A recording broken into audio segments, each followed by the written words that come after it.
ግሩት ላይ አንድ ግራ የተጋባሁበት በግሌ ሳይሆን ሌሎችም ሊጋቡበት ይችላሉ እየገምታለሁ። በብዙ ፈተናዎች ታጅቦ በፍጹም መተጋገዝና መተሳሰብ ዘላቂ ጠባሳ ሳይጥል በተወለደው ክልል እዚህ ስለደረስን እግዚአብሔርን ማመሰገኑ እንኳን ደስ ያላችሁ እንኳን ደስ ያላችሁ የሚልም እንትን አበሰሩና በፍጹም መተጋገዝና በተለመደው በተወለደው ክልል ና ዘላቂ ጠባሳ ሳይጥል የሚለው ላይ እኔ አጽንኦት ሰጠው። በርግጥ ዘላቂ ጠባሳ ሳይጥል የተወለደ ክልል ነው ወይ?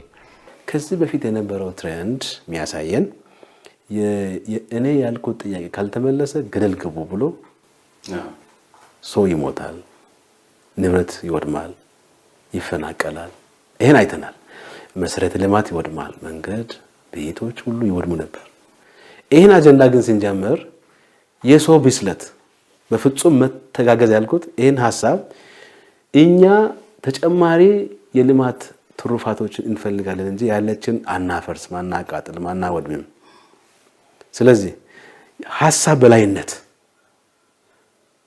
በፍጹም መተጋገዝ እናግዛችሁ፣ እንተባበር። ለምሳሌ ያክል ጌዲዮ ዞን እንውሰድ።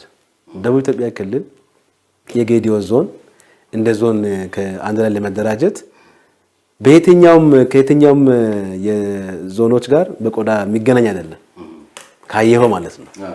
ግን ደግሞ አንድ ላይ በባለፉት 30 ዓመታት አንድ ላይ ስለነበር ስለቆየን ለብቻችን ጌዲዮ ብቻውን ክልል ሊሆን ጌዲዮ ዞን ብቻውን ክልል ሆኖ ለመቀጠል ሁኔታው ብዙ ስለማይመቸን አንድ ላይ መተባበሩ መደራጀቱ ይጠቅመናል ብሎ ዞኑ ህዝብ ሲወስን በፍጹም ቅንነት በፍጹም ለበሰፍነት ከወንድም እህት ህዝቦች ጋር አንድ ላይ ተደራጅተን እንቀጥል ብሎ ጌዲዮ ህዝብ ወሰነ።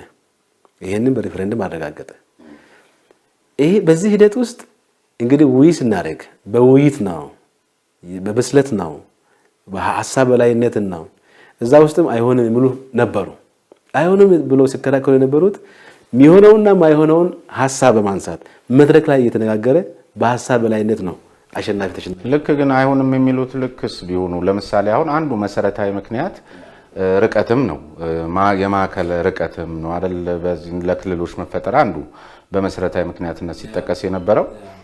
ስለዚህ ሐዋሳ ይመጣ የነበረ አንድ የይርጋ ጨፌ ወይ ዲላ ከተማ ነዋሪ አሁን ወላ ሶዶ ሊሄድ ነው። ስለዚህ ፈታነው አብረን አንሆንም ቢል ምክንያታዊ ፈታነው እኮ እሱን እንዴት ነው መፍታት የምንችለው? የገቢ ምክንያቶች የነበሩት የአገልግሎት መስጫ ተቋማት ይርቃሉ። ይሄንን ለመፍታት ብዝሃ ማዕከላት ይኖሩናል ብለናል። ብዝሃ ማዕከላት ስለሚኖሩ የክልል ማዕከል በዞኖች ወይም ደግሞ ብዝሃ ማዕከላት ከአንድ በላይ ማዕከል ስለሚኖር በአንድ ቦታ ላይ ስለማይሰበሰብ ይሄን ሐሳብ በቃ ብዝሃ ማዕከላት ካሉ ይፈታዋል። ተቀበለ ህዝቡ።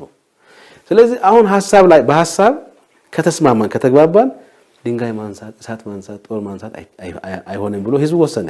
በብስለት መታገዝ ያለው እሱን ነው። ለዚህ ህዝብ ምስጋና ይገባዋል። ይሄን ደግሞ ወደዚህ እንዲመጣ ፈጣሪ ረድቶናል። ፈጣሪ ይዘን ነው እንግዲህ ይሄን ስናደርግ ሰው ይሞትብን ይሆን ንብረት ይወድምብን ይሆን እና አልሞተባችሁ ንብረት አልወደመም። ይሄን ከጀመርን በኋላ ምንም አይነት አልተፈጠረ።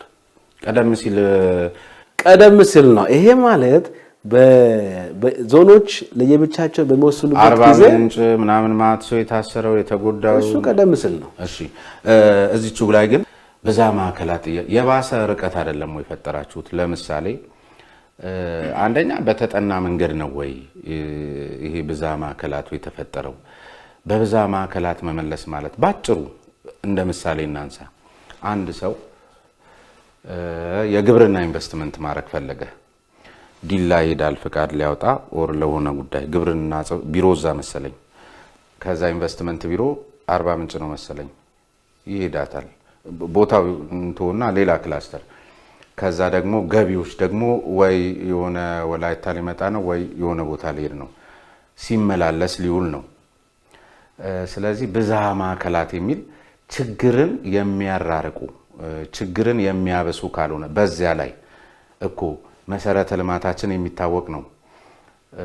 ከውጭ ሀገራት ተሞክሮ ወሰድን ልትሉ ትችሉ ይሆናል። እነሱ ብዙ ነገር ሆነው ነው በአግባቡ የስልክ ኔትወርክና መብራት በሌለባቸው እንደዚህ አይነት መንገድ የትራንስፖርት አቅርቦቱ የኛ ሀገር የሚታወቅ ነው።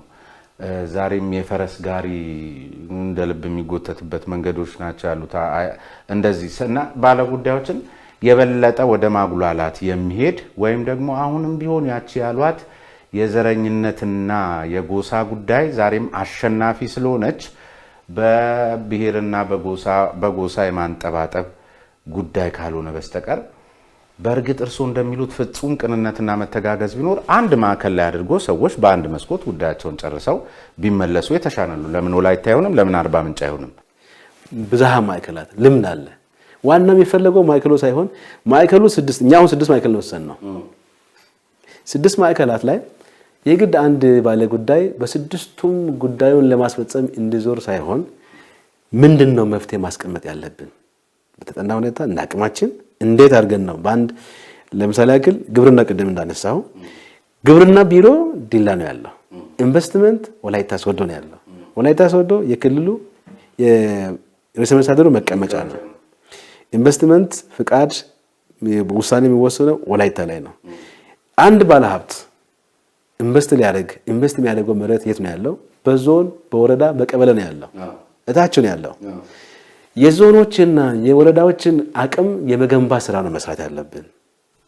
ፍቃድ እስከ መስጠት የሚያደርስ ትላልቅ ወደ ክልል የሚመጡት ትላልቅ ኢንቨስትመንቶች ሊሆኑ ይችላሉ። ይሄን በህግ እንፈታለን። የክልል ማንዴት ምን መሆን አለበት? ባለ ጉዳዩ ክልል ማዕከል መጥቶ ተጉላልቶ እንትን ከሚል ዞን ላይ ምክንያቱም መሬቱ ያለው የት ነው? ዞን ነው። ከተማ ኢንቨስትመንት በማህበራዊም ይሁን በተለያየ በኢንዱስትሪም ይሁን ኢንቨስት አደርጋለሁ ብሎ የሚመጣ ባለ ሀብት የት ነው ኢንቨስት የሚያደርገው? ከተማ አለ አይደል? ቦታው የታወቀበት ቦታ አለ። ዞን ላይ ኢንቨስትመንት አለ። የዞን ኢንቨስትመንት ወይም ደግሞ አጠቃላይ በአሰራር እንፍታው ነው ዋናው።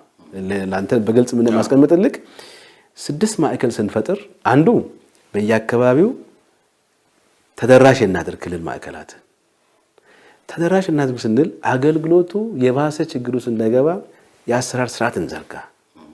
የአሰራር ስርዓት እንዘረጋው አቅማችን አይተን ምን አለን አቅም አሁን ሌሎች እንዳልከው የውጭ ሀገራት የሄዱት ስታይል ሳይሆን በእኛ እንዳቅም እንደ ደቡብ ኢትዮጵያ ክልል የመሰረተ ልማትም ይሁን ሌሎች ጉዳዮች አሉ። እሱን ታሳቢ አድርገን ዞኖችን እንዴት ነው ኤምፓወር ማድረግ ያለብን በአሰራር በዛ መንገድ የሄድን መሀል ላይ ያስተካከልን እየገመገምን እንሄድበታለን። በዚህ ሁኔታ አገልግሎቱ ተደራሽ እንድናደርግ ስርዓት ዘርግተን እንሄድበት የሚል ጥናት አድርገናል። ይሄን ጥናት ባይዘወይ የክልል ውስጥ ያሉ ምሁራን ከዩኒቨርሲቲዎች ጋር ተናበው ጥናት እንዲያደርጉ አስክደን ብዝሃ ማዕከላትን የተለያዩ ሶሉሽን መፍትሄ ሀሳቦች በአሰራር ስርዓት ነው። እሺ እንደው እሱን እንተውና አሁንም ቀደም ሲል በመሰረተ ልማት እንዳልኩት አንዱ ኢንፎርሜሽን ቴክኖሎጂ ነው አለ ቢባልም ኔትወርኩ ይህን ያህል አስተማማኝ ያልሆነ ነውና ካቢኔውም በመመላለስ ወደ ክልል ማዕከላት ቢያንስ በሳምንት አንዴ መገናኘት ይኖርበታል። የፓርቲውም የመሪ ድርጅቱም ጽህፈት ቤት እዛው ወላይታ ሶዶ ላይ ሊሆን እንደሚችል ይገመታልና በአበልና በነዳጅ ወጪ እቺኑ ብዙ በርካታ ፕሮጀክቶች የሚጠይቋትን በጀት ልትጨርሱት አይሆንባችሁም ወይ? እና እንዴት ሊያገኟቸው ነው? በስልክ ስራን መምራት ሊያውም አዲስ ክልልን በጣም ጥሩ ያው ወጪ ሊጨርሱ ወይም ወጪ በጣም ሊያበዙ ነው ወይም ደግሞ ምልልስ ሊያበዙ ነው ብሎ ለተነሳ ሰው እውነት ይመስላል። እኛ ግን ትልቁ ነገር ክላስተር ማዕከላት ስንል በምክትል ርዕሰ መስተዳድር ማዕረግ በየከተሞቹ የተመደቡ አመራሮች አሉ። እና አሁን 6 ምክትል ርዕሰ መስተዳድር ማዕረግ አለ ማለት ነው። እናንተ 6 አይደለም። የኢኮኖሚ አሁን ምክትል ፕሬዝዳንት አለ፣ የኢኮኖሚ ዘርፍ አለ፣ ማህበራዊ ዘርፍ አለ። እዛው የተመደቡ ተቋማት አሉ። ህግ አውጪው አለ፣ የህግ ተርጓሚው አለ። አንድ እንትን ትዝ ብሎኝ ነው አንዴ እንደዚህ አይነት ሽሚያ ሲመጣ ኢህአዴግ የኢኮኖሚ ክላስተር፣ የሲቪል ሰርቪስ ክላስተር ምክትል ጠቅላይ ሚኒስትር ብሎ ያየውን መከራ አስታውሶኝ ነው። ያው ከልምድ መማር ስላለብን እኛም ምንድነው እናሰብነው ካቢኔ የሚሰበስብበት ጊዜ አለ። አሰራር ስርዓት አለው። በተከታታይ በየጊዜው ካቢኔ ይሰበሰባል የሚል እቅድ የለንም እኛ።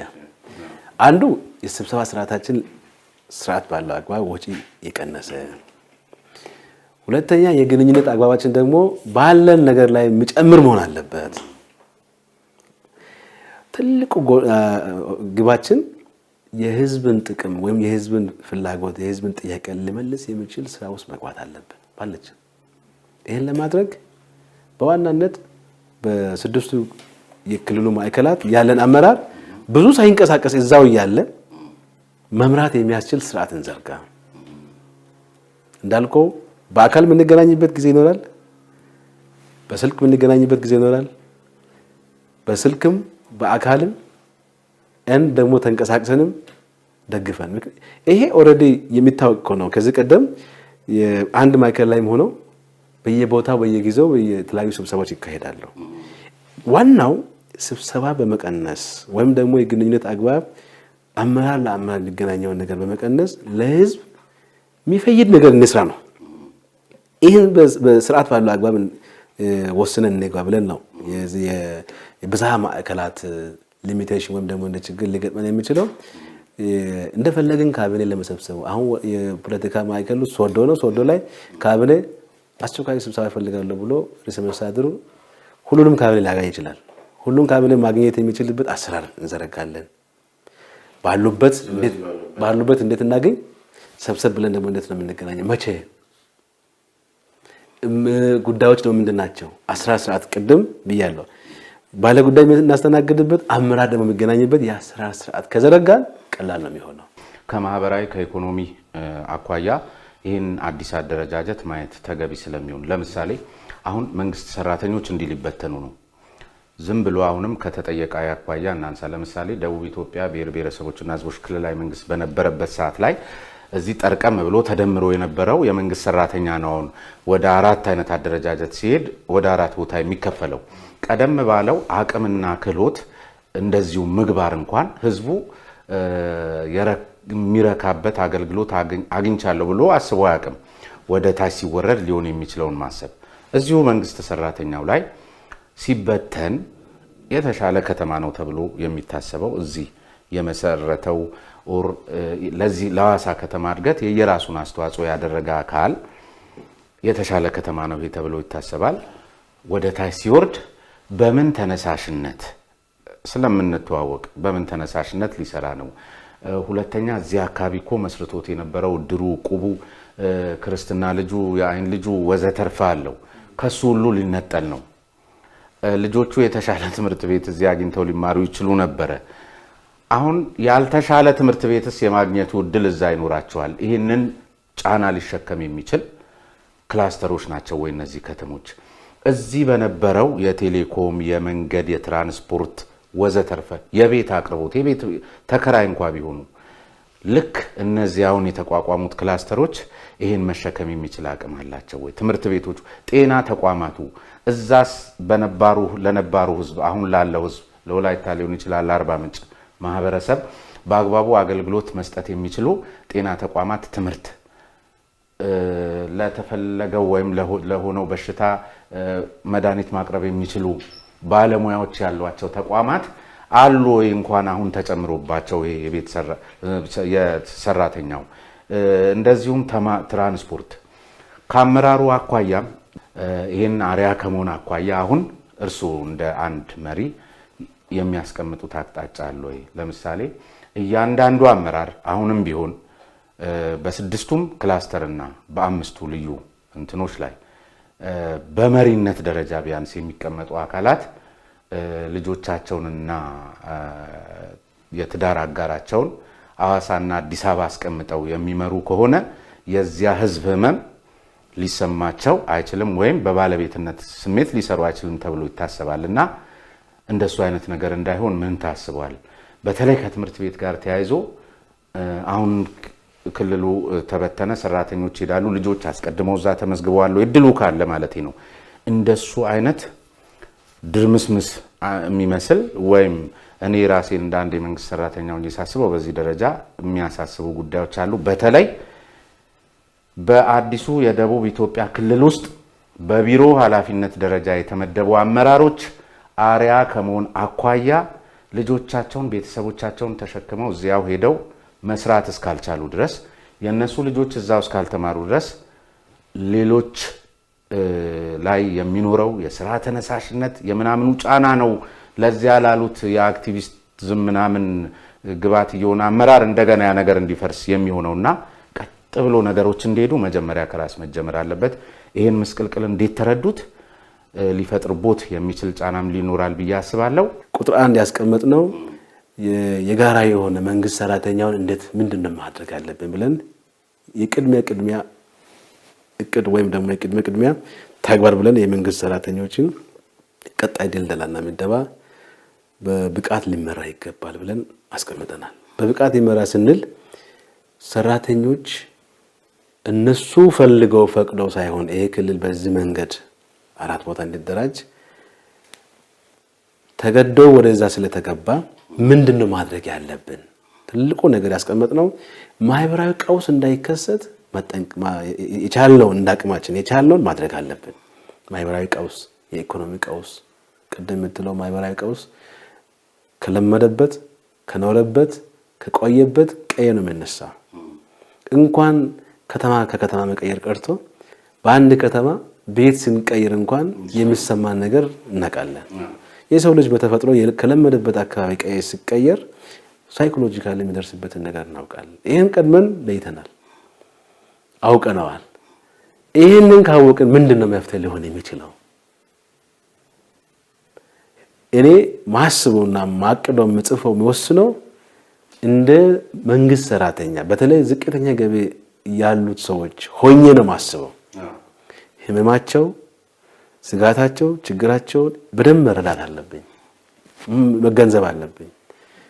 ስለዚህ የነሱን ጉዳይ ምን እናድርግ የሚለውን በፌደራል ይሄንን ተግባር በተለይ መንግስት ሰራተኛው ምን እናድርግ፣ እንዴት የመንግስት ሰራተኛ ጉዳይ ሃንድል እናድርግ የሚል ሐሳብ አንስተን አብይ ኮሚቴ ቴክኒክ ኮሚቴ ተቋቁሞ በአብይ ኮሚቴ በቴክኒክ ኮሚቴ ያው ክልሉ በ4 ክልል ስለተደራጀ ማይከል ላይ ያለው ኮኛ ሲዳማ ሞቶ ደቡብ ምዕራብ ሞቶ ቀሪ ሁለቱም አሁን የሆኑት ክልሎች የአራቱንም ክልል የኛ ነው ብለን አብረን ቆይተናል። አሁን ደቡብ ኢትዮጵያ ክልል ሲወጣ ማይከላዊ ሪፎርም ሲያደርግ ማይከልም ሲቀየር ይሄ ሰራተኛ አብረን የቆየነው ሰራተኛ ስለ ሰራተኛ መብት፣ ስለ ሰራተኛው ጥቅም፣ ስለ ሰራተኛው ወሳኝ የሆኑ ግዴታዎችን ማሰብ ማስቀደም ስለነበረብን ኮሚቴ ተደራጅቶ ኮሚቴ መርቶታል። ኮሚቴ ሲመራ በዋናነት ምን ይሻለናል ከሰራተኛው ጋር በቃ እንደዚህ ሆነናል፣ እንደዚህ ክልሉ በ4 ተደራጅቷል። ስለዚህ ያለው አማራጭ በ4 ክልል በፍላጎታችሁ መሰረት ምደባ ይካሄዳል። ወደዛ መሄዳችን ግድ ብሎናል። ስለዚህ መቆየት አንችልም። አስባችሁታል ማለት ነው። የሚደርሰው መስቀል አስበናል። ግን የተሻለ የምትሉትን መፍትሄ ያው እንዳቅም አሁን ዋናው ግን እንትንም የማይሰጠውን እንዴት ልታረጉት ነው? አሁን በቃ ኦኬ መመደብ ካለባቸው አሁን እነዚህ አካላት ያኛው ህገ መንግስታዊ የህዝብ ውሳኔ ስለሆነ በምትችሉት አቅም ከሰራችሁ እሱ ያስመሰግናል።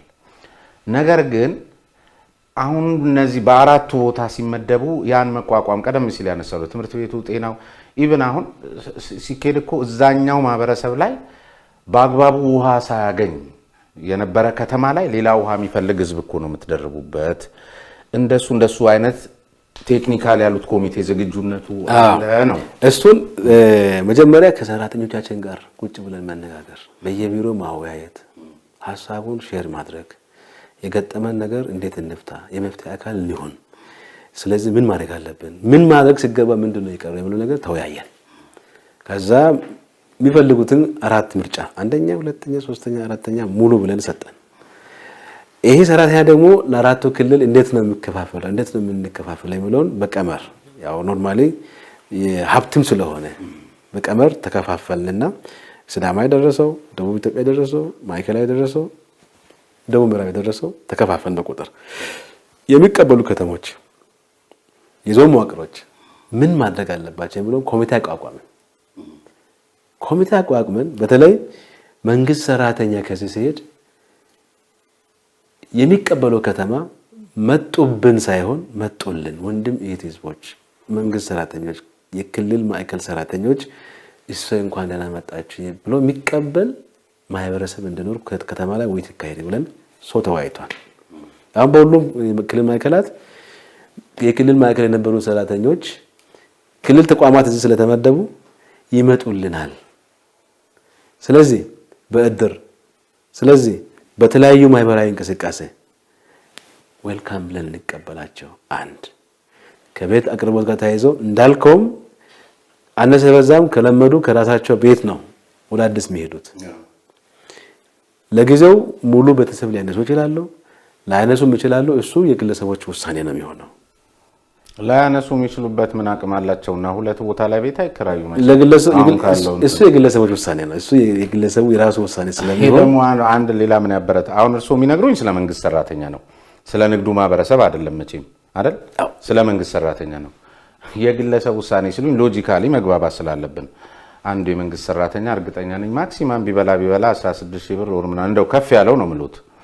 አብዛኛው የሚበዛው ዝቅተኛ ገቢ ያለው ማህበረሰብ 5000 ነው። እሱ የግል ውሳኔ ሊሆን አይችልም። ሁለት ቦታ ቤት መከራየት ጤፍ መሸመት ስለማይችልና ስለ መንግስት ሰራተኛ ስናወራ የግል ውሳኔ ነው ማለት ሳይሆን በቃ ወደ ተባለበት መሄድ ነው መቼም እኛ ምን ነሱና እኛ ሚስተር ኤክስ አሁን ጥላሁን መንግስት ሰራተኛ ነው። ጥላሁን ቢሮ የሚያውቀው ጥላሁን ነው።